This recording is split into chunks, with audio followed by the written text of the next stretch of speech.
কেবিনেটত আমি এটা সিদ্ধান্ত লৈছিলোঁ যে অসম চৰকাৰৰ কৰ্মচাৰীসকলক যাতে তেওঁলোকে এটা ঘৰ বনাব পাৰে নিজৰ, তাৰ বাবে বেংকৰ পৰা যাতে লোন ল'ব পাৰে উইদাউট মৰ্টগেজ, তাৰ কাৰণে আমি আপোন ঘৰ নামৰ এটা স্কিম আৰম্ভ কৰিছিলোঁ।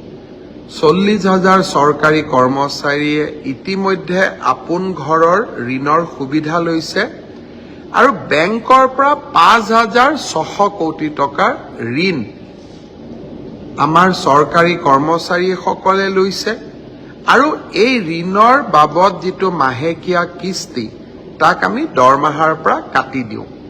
কৰ্মচাৰীসকলে মোক অনুৰোধ কৰিছিল যে এই সীমা 15 লাখ টকাৰ পৰা 30 লাখ টকা কৰিব লাগে যাতে উইদাউট মৰ্টগেজ তেওঁলোকে লোন ল'ব পাৰে ঘৰ বনাবৰ বাবে।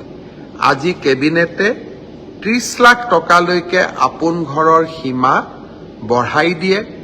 চৰকাৰী কৰ্মচাৰীসকলে ইয়াৰ সুবিধা ল'ব পাৰিব আৰু আপোন ঘৰ আঁচনিত 1% সুদ ৰেহাইও চৰকাৰৰ ফালৰ পৰা দিয়া হয়।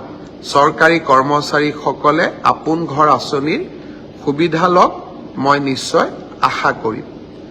অসম কৃষি বিপণন পৰিষদৰ কৰ্মচাৰীসকলেও বহুত দিন দৰমহা পোৱা নাছিল। তেওঁলোকৰ বাবেও VRSৰ আজি এটা নতুন পেকেজ কেবিনেটে মঞ্জুৰি কৰে।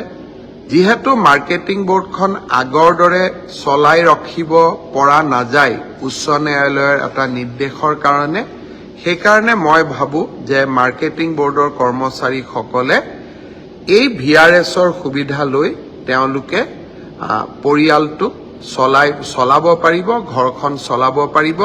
মই সকলোকে VRSৰ সুবিধা ল'বৰ বাবে আহ্বান জনাইছো।